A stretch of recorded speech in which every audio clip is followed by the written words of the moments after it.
Apparently Brazilian barbecue is the one with no hair. Snap, snap. Right. Thug snap. Let's get into this game. 203.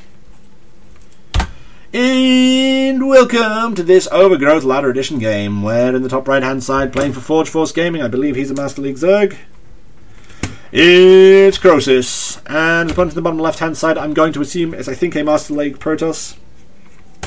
It's Blemo. I didn't even told to restart this one. Nah, it's alright, I'll have to get this do it later. Oh, thanks, Hamath. It's always a pleasure to have you in the audience. So, apparently this is a weird game. Maybe Harb didn't give us a clue as to why it is. But it's fine. Apparently this is the other one. So, we're looking for weird things to happen, and I'm going to take my headphones off so I can quickly brush my hair behind my ears. Which means I can't hear the game sounds, but I'm keeping an eye on the build queue. Fairly standard opener though, it looks like. I would expect to see Pool first out of our Protoss player, because nothing says, oh god, I hate my life, like someone getting cannon rushed because they went hatch first and didn't scout properly.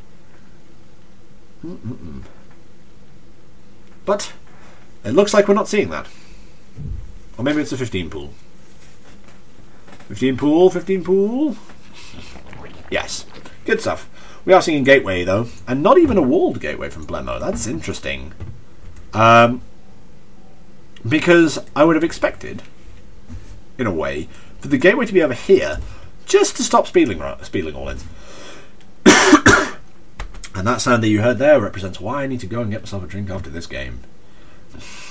Crew SC2 in the chat saying scouting with Zerg is really hard. You're absolutely right. You don't have the relatively easy methods that the others do. And an expansion coming down from Blemo. Trying to get a bit of a macro edge. But then again, it is up against an expansion for our Zerg player who, by the way, if he notices this, it will actually be just an invitation for Krosis to get himself up a third, because at this stage he doesn't need to worry about being attacked anytime soon. But he is going to scout that. He's going to see that there's not a wall yet, but there is a base, and therefore he can scout with. He can basically go as Jack Foster saying it's weird because the roaches band together and crash the game and live happily ever after. LOL. That'd be so good if that were true. But I'm expecting Harbinger to go for a third base now because he can. There is literally nothing stopping him doing it. And there we see the Zerg drone going out there to do precisely that. Night Warrior BG in the chat saying that Zerg scouting is the easiest. Ooh. Contentious, my friend. Contentious. But the Overlord is getting in and seeing literally everything. Maybe this is what he meant. Krosis getting that Overlord and then basically making sure that nothing weird's happening. So far nothing weird is happening, which is why he's successfully getting up this third.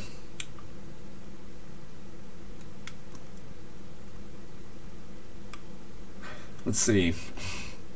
By the way, guys, don't get too heated in the balance discussion in chat. I don't mind people talking about stuff, but I don't want arguments breaking out. It looks like it's starting to turn nasty. Just walk away from it, guys. It's not worth fighting over. So, Blemo having to deal with the fact that there's nothing really to defend this. Okay, the Zealot's there. And these Lings are dead. Oh, no. Two of them are going to get away. Which is two more than could have gotten away, I suppose.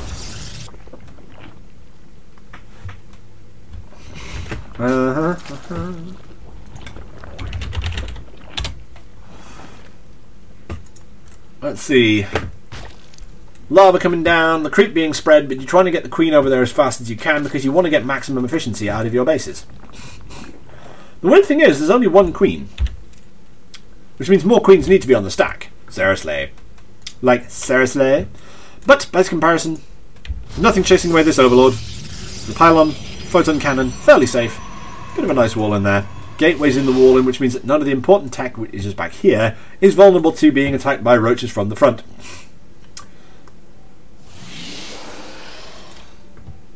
Crew SC2 saying Phoenixes can deny all scouting, but they do actually provide a certain amount of scouting information because you know your opponent's gone Stargate, which can inform your builds thereafter. Because it's unusual for someone to pick a Stargate and then not use it. But also, to be fair, Vikings don't come up until a bit later in the game because honestly you need to actually tech to them. And again, all the information you're giving is information you're giving. This Overlord is not going to get into the base to scout. Nope, no it isn't. Oh snap! Thug snap. And it's going to get killed by a sentry. As it turns out, sentries tickle, but enough tickling will kill just about anything. And thus he will not see this Stargate. Unless he sees it with this one. Oh my god, Krosis supply blocked. I'm going to get worse because this one's going to die too. But the sentry is there, tickling away. Will he see the Stargate? Yes, he does. And he sees the Phoenix being warped in.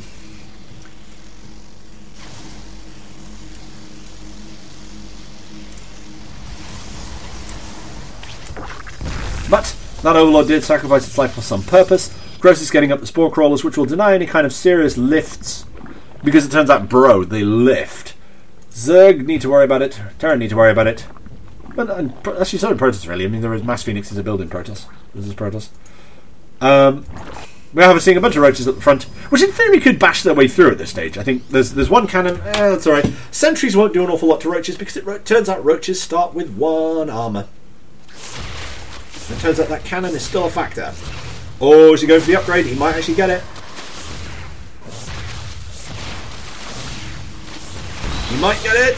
He might get it. No, the upgrade finishes just first. But there's a hole in the wall now.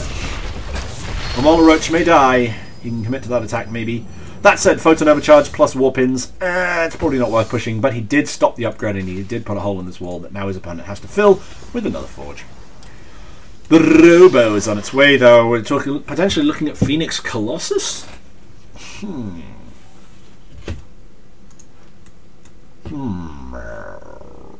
Well. It looks like...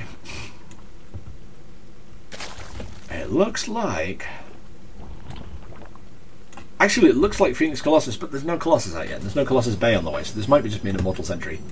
I just would like to see more and more sentries if it's going to go for that, because for all the force fields there are on these ones, there aren't actually that many. There's like 2, 3, 4, 5, 6, 7 force fields, which won't necessarily last all that long. There we go, there's 2 of them gone already.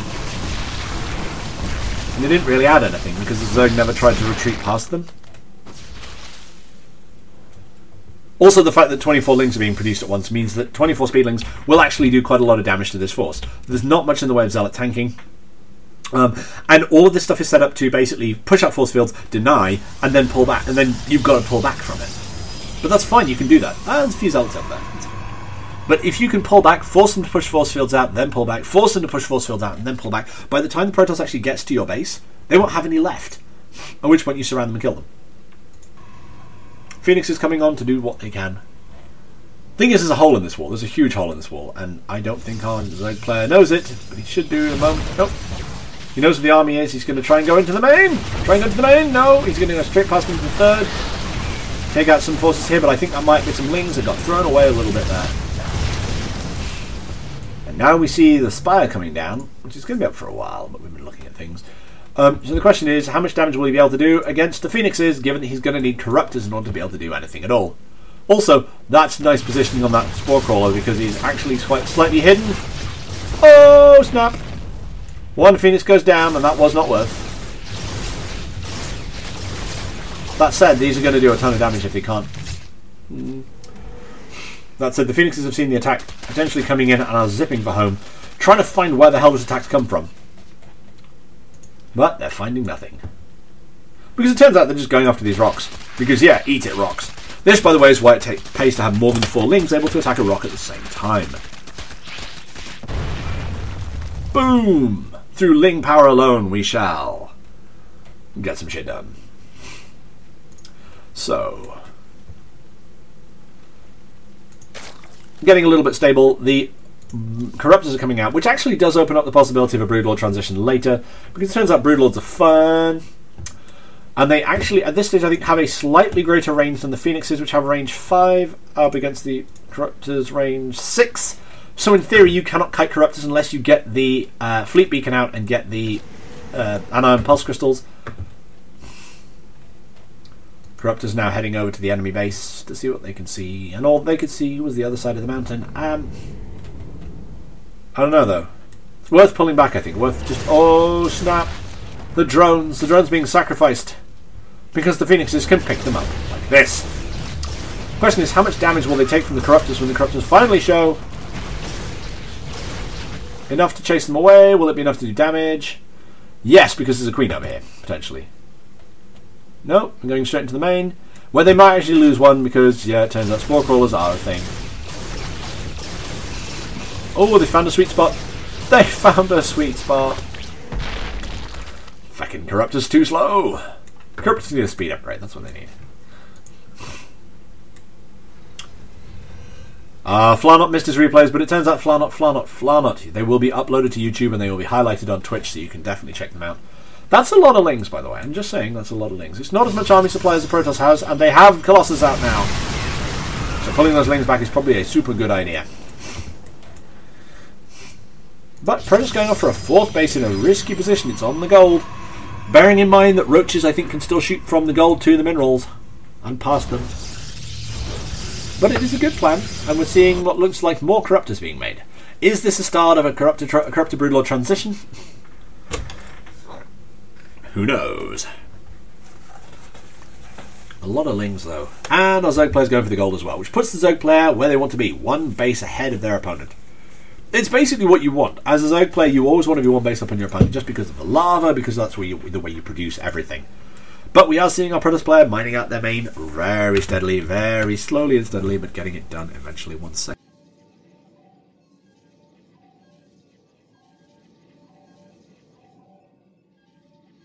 That moment where you blow your nose and you can hear whistling in your ear. I'd like to see our Protoss player has also knocked the rocks down. Both players zeroing in on the max out. And Ultralisks being bought out from our Zerg player. Because it turns out Ultralisks are... I don't know, actually, because there's Immortals and Stalkers out, and both of them do bonus damage to Armoured. In fact, they do enough bonus damage to ignore the augmented carapace of the Ultras. So there's going to have to be some Broodlords. Oh my goodness, I don't even know what this game has become. But clearly it's amazing. Let's see. The minigun playstyle by Toss. Oh, that's what happens when you copy the bros. You end up doing their builds, but not necessarily as well. But thank you, Night Warrior, for letting me know that was the case. 5 Broodlords, however, are going to make this day difficult. The chitinous plating upgrade nearly finished for our Zerg player, Krosis. He's got basically to check his opponent out, find out what he's got. The thing is, both of them are starting to bank up a little. And I think a few more Broodlords probably needed. There's only 5 at the moment, which is good. Don't get me wrong. 5 is good, but more would be better. Corruptors, 150, 150 to turn into Broodlords. Oh, a fight incoming. And the Lings having to pull back because everything in the opponent's army kills them, pretty much, except the Phoenixes. But, storm coming. There's a storm inbound. And the Corruptors are there to make sure the Colossi get picked off as much as possible. Actually, that's not a good thing to do when you walk through your own storm. But Ultralisk's on the way now. Chitinous plating is done. +3/+3 is also done. +3 weapons coming up for our Protoss player, but +1 armor is all they've got in terms of actual armor. Which means that for a while our Protoss player is going to be relying on force fields, and I don't think he's realised that the... Oh, what? Okay, so we're going Broodlord Ultra Swarm Host. Okay, miniguns playstyle is apparently a lot of tech units and fewer gateway ones. Okay, thank you very much. I did not know that. I've learned something useful today. Krosis, by the way, is maxed. His opponent just fractionally behind him, and also getting, interestingly enough, getting the gravitic boosters for the observers. That's fun. I really want to see the siege of this place with, you know, Broodlords. And it turns out that's probably what's about to happen. Unfortunately, it's a tech transition, it's a tech transition, it's a tech transition, and the Zerg player's in the natural. At this stage, it makes more sense to come back, because unless you're actually on with damaging your opponent's stuff, it doesn't make any sense to... Oh, the cannon's going down. Will the natural go down with it? Yes, it will, eventually. Oh, the Ultra's taking on the Archons, which I have to admit I would not do that way, but hey, all good in the hood. The Ultra's being killed off really quite brutally there. Because it turns out Immortals are good counter Ultra units. Broodlords on their way though, and this means that the Corruptors need to focus fire on the Void Rays. But no, Zerg army getting killed off for realsies. The only advantage being that the natural is dead. And this might actually be some good use of Lings, to be quite honest.